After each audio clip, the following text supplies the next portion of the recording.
Dan untuk membahasnya lebih lanjut, kita akan langsung bergabung dengan pengamat sepak bola Muhammad Kusnaini dan juga nanti kita juga akan berusaha untuk menghubungi anggota Komite Eksekutif atau Exco PSSI, Arya Sinulinga. Saya akan ke Bungkus terlebih dahulu. Bungkus, selamat malam. Selamat malam, Bang Iqbal. Bungkus, selanjutnya ini kan timnas Indonesia akan berlaga di ajang Asian Games ya. Setelah kejayaan di SEA Games, nanti akan bertolak ke Hangzhou, Tiongkok beberapa waktu mendatang. Nah, pertanyaannya kemudian, apakah kejayaan SEA Games ini nanti akan bisa berulang di Asian Games? Apalagi kalau kita melihat prestasi di Asian Games 2018 lalu mampu mencapai 16 besar. Iya, Asian Games dan SEA Games itu levelnya memang berbeda ya. Jadi saya pikir bukan berarti kita tidak mungkin berprestasi di Asian Games, bukan. Tapi publik juga harus memahami bahwa levelnya berbeda antara SEA Games dengan Asian Games. SEA Games itu Asia Tenggara, kalau Asian Games itu seluruh kawasan Asia. Lawannya tentu juga berbeda. Kalau di SEA Games ini kita bertemu dengan musuh-musuh klasik ya, Thailand, Malaysia, Vietnam, dan sebagainya. Kalau Asian Games kita bisa bertemu dengan berbagai negara dengan karakter sepak bola yang berbeda. Ada negara-negara Asia Timur, dari Korea, China, ada negara-negara dari kawasan Asia Barat, ada Uzbekistan, ada Arab Saudi, ada Suriah. Itu sangat berbeda cara mainnya, sangat berbeda kemampuannya. Sehingga ada baiknya kita tidak tidak salah membangun ekspektasi gitu ya. Saya tentu berharap di Asian Games nanti bisa berprestasi juga seperti halnya di SEA Games, minimal menyamai prestasi di 2018. Tapi jangan juga membebani para pemain dengan ekspektasi yang akan membuat mereka terbebani. Jadi yang penting itu kita paham dulu bahwa Asian Games itu beda dengan SEA Games. Tapi bahwa kita memberikan kesempatan kepada tim SEA Games ini main di Asian Games itu sudah tepat. Jadi keputusan Pak Erik mengirim tim ini ke Asian Games menurut saya sudah tepat. Di samping karena memang waktunya juga tidak terlalu jauh rentangnya sehingga materi pemain yang ada ini masih berada dalam kondisi yang baik. Selain itu juga memang materi yang dibawa ke SEA Games kali ini bisa dibilang sudah 90% merupakan pemain-pemain muda terbaik yang ada di Indonesia saat ini ya. Minus mungkin ada Elkan Bagot, Asnawi Mangku Alam, plus beberapa nama lagi yang mungkin nanti bisa muncul melalui kompetisi. Oke, Bungkus, ini berarti kan Asian Games ini next level ya. Semuanya mulai dari kompetisi, kemudian dari saingan atau tim-tim yang nanti akan berkompetisi dengan Indonesia. Jadi semuanya itu berbeda. Nah, pembinaan apa yang juga nanti harus berbeda, harus dilakukan dari hasil evaluasi permainan timnas di SEA Games kemarin, Bungkus? Iya, yang pertama lanjutkan apa yang sudah baik dari musim lalu ketika kompetisi Liga 1 banyak memberi ruang kepada pemain-pemain muda. Pemain-pemain seperti Rizky Ridho, Marcelino, begitu juga Hernando, atau Ferrari, Beckham, dan sebagainya, itu bisa muncul dan menjadi pemain yang berkualitas karena mendapat ruang, kesempatan untuk bermain di kompetisi. Dan itu yang membuat mereka kemampuannya terasah. Potensinya sudah ada. Anak-anak muda ini dari dulu ketahuan potensinya bagus dari umur 16-an. Tapi kalau tidak diberi ruang untuk berkompetisi di level yang lebih tinggi, mungkin kemampuannya tidak akan berkembang sehebat sekarang. Jadi apa yang sudah terjadi selama ini menurut saya sangat baik. Klub-klub memberi ruang kepada pemain. Ini sebetulnya sudah dibangun sejak zamannya Pak Edi Rahmayadi ini. Dulu memberi ruang kepada pemain-pemain muda, muncul generasinya waktu itu saya pikir Febri Haryadi dan lain-lain. Nah sekarang kemudian dipertahankan tren itu oleh klub-klub secara mandiri ya. Mereka menyisipkan pemain-pemain muda dalam susunan pemain di 11 pertama. Dan itu yang kemudian menjadi pintu masuk munculnya nama-nama seperti Ferrari, Hernando, dan sebagainya. Nah ini saya pikir harus dipertahankan kalau bisa diatur dalam regulasi. Nah saya dengar katanya di Liga 1 musim depan ada regulasi di mana klub wajib memainkan satu orang pemain U23. Kalau saya bilang jangan tanggung, kenapa cuma satu, dua lah gitu ya.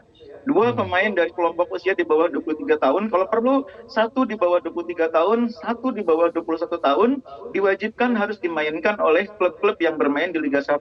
Aturan seperti itu kita yang menentukan dan itu tidak akan ada persoalan. Jadi tinggal bagaimana kebijakan di lingkungan internal PSSI, apakah punya keberpihakan terhadap pembinaan usia muda atau sekedar mengikuti tren yang berkembang di lingkungan Konfederasi AFC.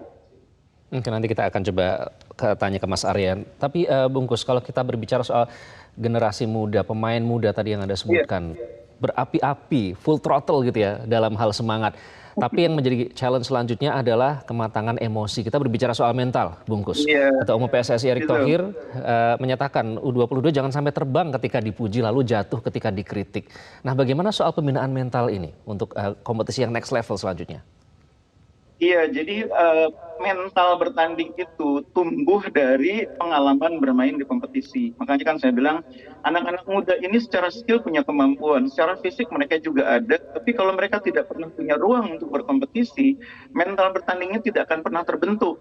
Itu mentalitas itu dibentuk melalui kompetisi dan bersyukur saya karena banyak sekali kesempatan diberikan kepada pemain muda generasinya Rizky Ridho ini yang membuat mereka di final maupun di semifinal terlihat mereka memiliki kematangan yang terbentuk dari kompetisi.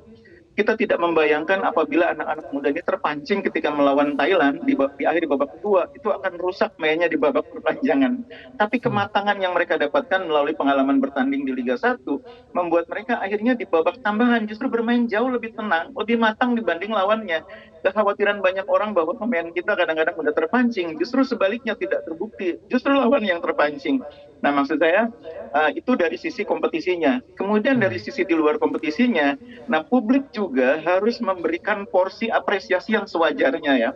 Pemain-pemain ini berhasil menjadi juara SEA Games tentu harus diapresiasi. 32 tahun kita menunggu. Tapi melebih-lebihkan apresiasi terhadap mereka seperti yang kita khawatirkan, akhirnya nanti bisa jadi bumerang. Kita sudah melihat cukup banyak contoh bagaimana yang dipuji setinggi langit jatuhnya lebih menyakitkan. Karena itu mari publik bersama-sama kita apresiasi keberhasilan timnas SEA Games ini, tapi kita harus tetap memelihara mental bertanding mereka supaya tidak merasa bahwa mereka ini sekarang sudah terbang sedemikian tinggi karena kita baru juara di level Asia Tenggara loh. Kita ini belum juara lebih dari itu. Asia Tenggara itu dalam struktur pesta olahraga multi event itu paling rendah. Pesta olahraga Asia Tenggara, di atasnya ada pesta olahraga Asia, Asian Games, di atasnya baru ada pesta olahraga dunia yang namanya Olimpiade. Jadi kita baru first level ini, dari 3 level yang sebetulnya kita punya kesempatan. Kalau sudah sukses di SEA Games, tantangan berikutnya kita harus sukses di Asian Games. Nah, kalau sudah di Asian Games, mungkin kita bisa memberikan apresiasi yang lebih tinggi lagi. Kalau sekarang kita apresiasi, tapi dengan proporsi yang sewajarnya. Oke, baru di awal ya Bungkus, ini sasaran antara sesuai dengan desain besar olahraga nasional atau DBON.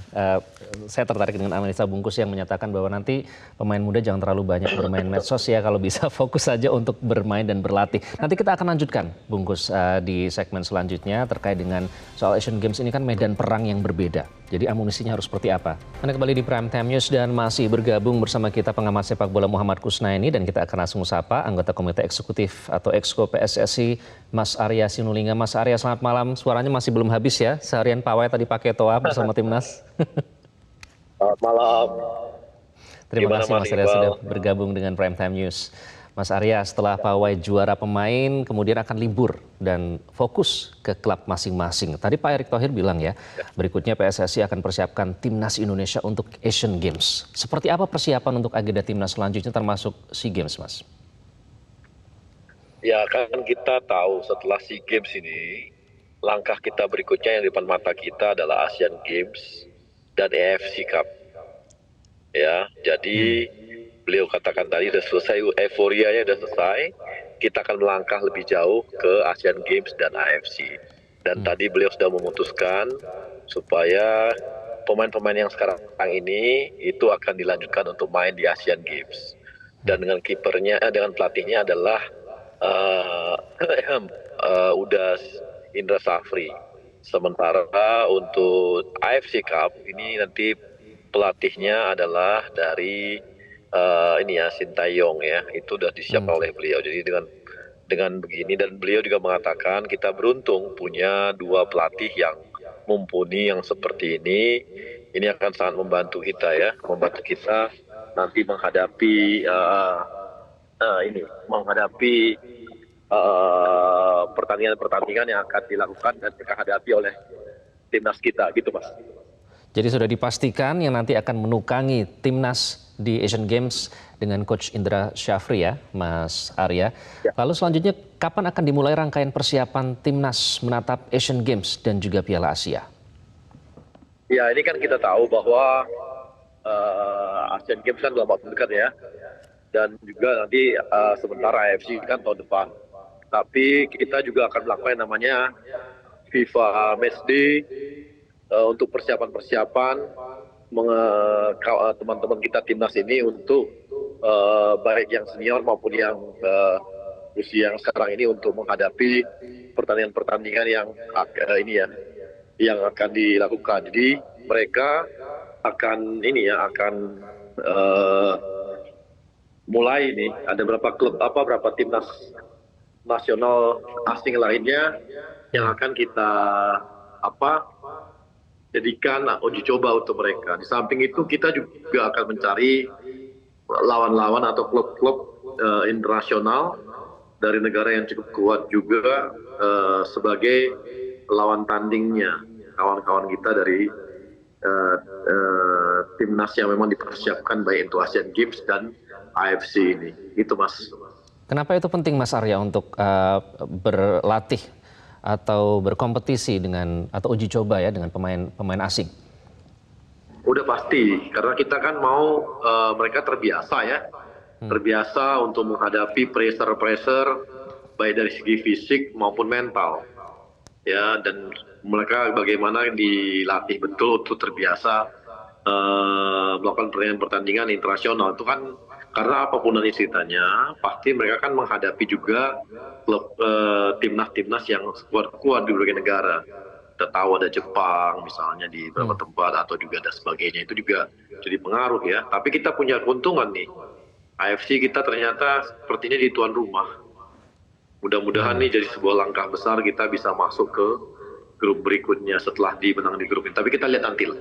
Moga-moga dengan latihan-latihan yang kita bikin dan pertandingan uji coba yang kita lakukan di beberapa negara atau berbagai negara yang kita hadapi atau klub-klub internasional yang kita hadapi itu bisa membuat mereka lebih matang dalam pertandingan dan permainan mereka. Gitu Mas. Oke, baik Mas Arya dan Bungkus, ini kan Asian Games medan perang yang berbeda ya. Nanti semua tentu persiapannya juga harus berbeda begitu. Nah Bungkus, sudah tepatkah kalau dari hasil SEA Games kemarin bagi Coach Indra Syafri untuk menukangi timnas nanti di event Asian Games? Iya, penunjukan Indra Syafri saya pikir hal yang positif ya. Ini apresiasi atas keberhasilan beliau menangani timnas U23 di SEA Games. Dan tentu wajar kalau PSSI memberikan apresiasi berupa kepercayaan untuk menangani sampai Asian Games. Karena memang sesudah SEA Games, multi event di atasnya itu Asian Games. Jadi ini kesinambungan yang tepat. Nah mungkin barangkali penguatannya nanti di materi pemain. Karena tantangan SEA Games tentu berbeda dengan tantangan Asian Games. Tapi semua akan kembali kepada program dan evaluasi yang dilakukan oleh jajaran pelatih. Pelatih tentu akan melihat kalau lawan Vietnam, lawan Thailand, lawan Malaysia, materi yang ada ini cukup. Tapi kalau lawan Jepang, lawan ini mungkin dirasa kurang. Nah yang dirasa kurang itu nanti akan disampaikan kepada Exco PSSI, melengkapinya bagaimana. Kita masih punya Asnawi, masih punya Elkan Bagot, dan masih ada beberapa nama yang baru saja dalam melewati proses naturalisasi. Jadi biarkan pelatih membuat programnya, biarkan pelatih membuat evaluasi dari apa yang dicapai di SEA Games, dan kemudian dipresentasikan untuk Asian Games itu nanti seperti apa. Nah kalau ada ruang yang diberikan secara luas kepada pelatih untuk melakukan tugasnya, saya pikir hasilnya akan lebih baik. Oke, Mas Arya, ada target nggak sih untuk meningkatkan ranking timnas Indonesia?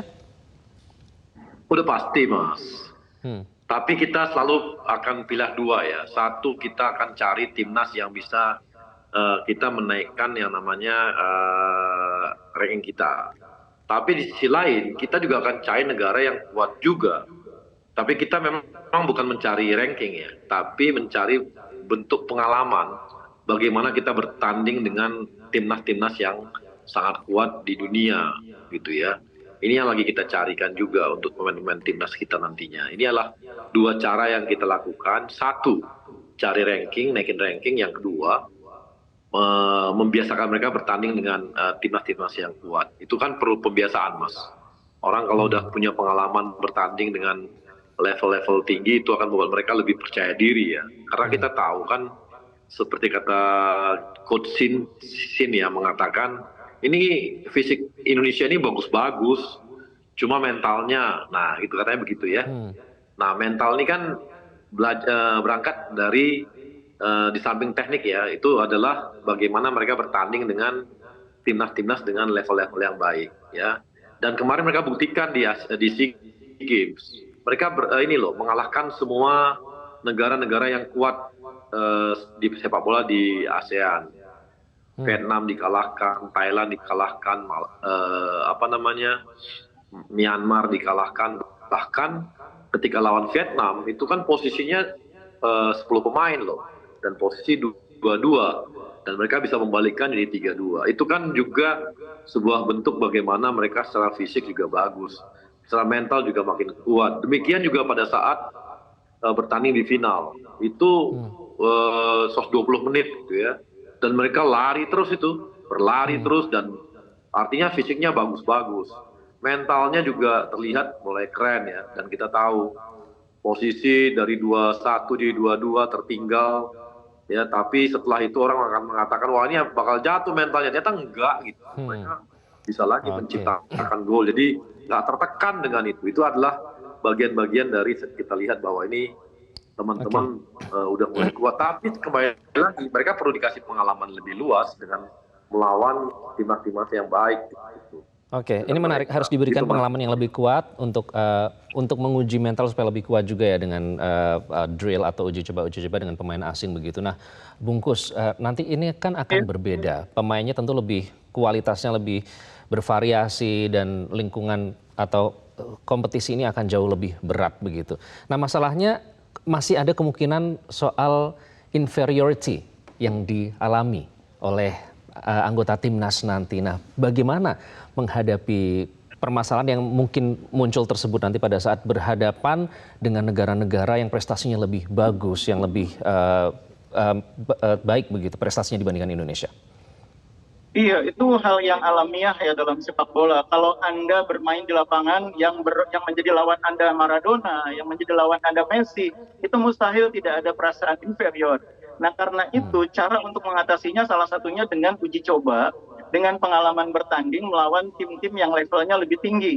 Nah, ini kuncinya menurut saya. Yang kedua, di samping lawan-lawannya kualitasnya lebih tinggi, punya nama besar juga, yang tidak kalah penting adalah memilih lawan yang sesuai dengan karakter lawan yang akan dihadapi di Asian Games nanti. Itu penting. Jadi pada saat nanti menentukan agenda uji coba, jangan hanya berpikir soal ranking, jangan hanya berpikir soal nilai jual, tapi tanyakan pelatih juga manfaatnya dari si teknis.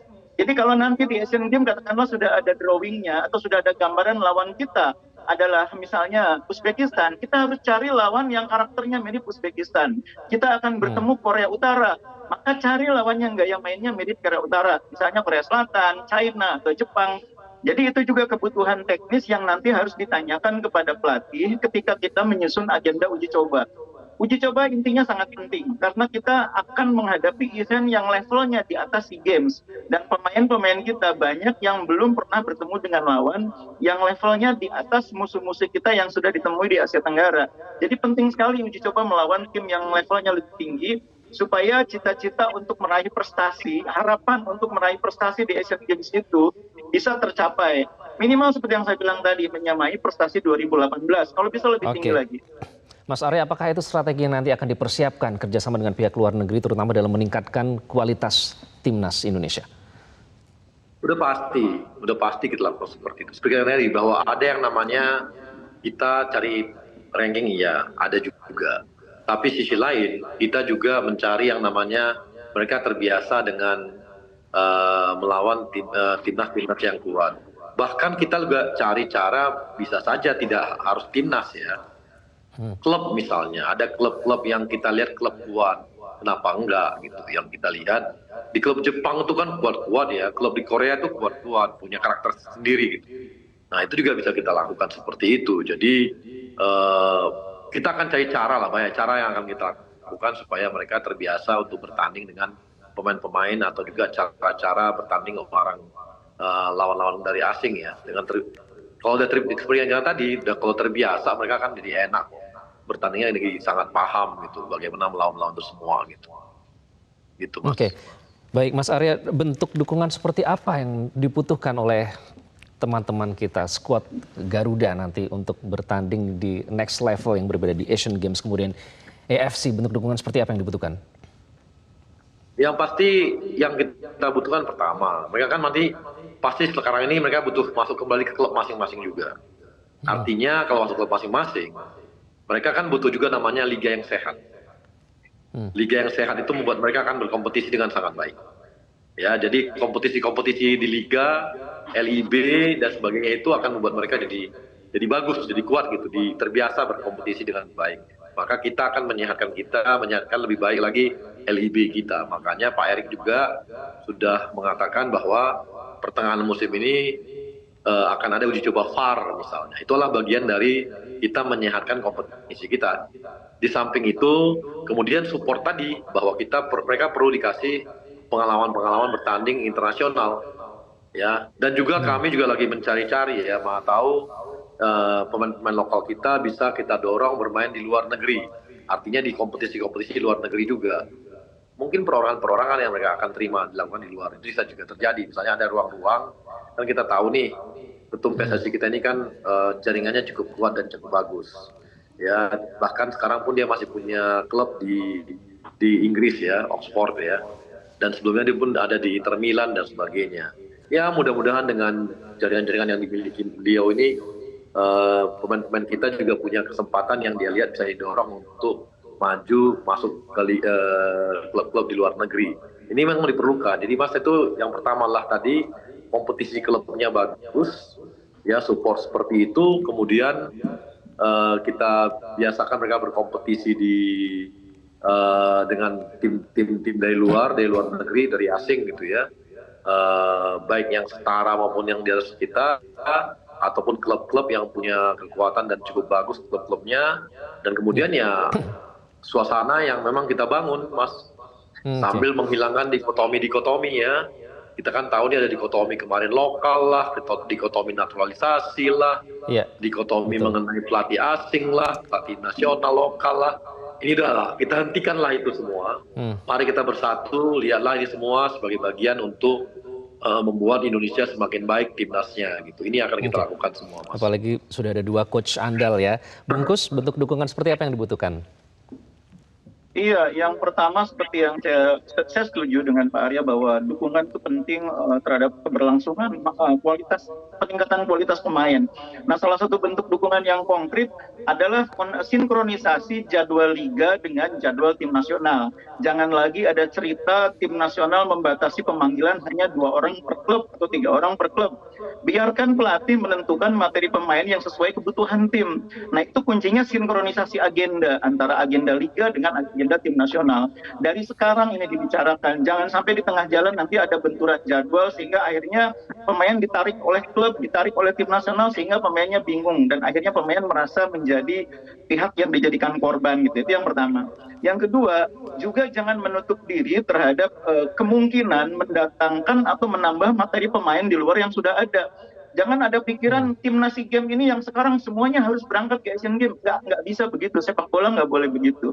Pemain itu berubah. Minggu ini mereka kualitasnya mungkin yang terbaik. Tapi ketika kompetisi sudah mulai jalan bulan Juli nanti, mungkin akan muncul pemain-pemain lagi yang lebih baik lagi. Mungkin ya. Dan di luar Indonesia juga masih ada pemain-pemain Indonesia yang saat ini berkompetisi yang membawa nama Indonesia. Mereka juga punya hak untuk membela tim nasional untuk Asian Games. Jadi dalam urusan sepak bola kita tidak boleh kaku, tidak boleh menutup diri, harus terbuka terhadap informasi dari manapun, harus terbuka terhadap kritik, supaya tujuannya kan satu, merah putih itu. Baik, merah putih untuk semuanya. Terima kasih Bungkus, Mas Arya. Baik. Terima kasih sudah bergabung dengan Prime Time News. Teman-teman, terima kasih Mas Iqbal, terima kasih Bung. Ya, semoga Garuda Muda bisa lebih dikdaya dan berjaya apapun nanti badai yang menghadang di depan ya. Terima kasih sekali lagi.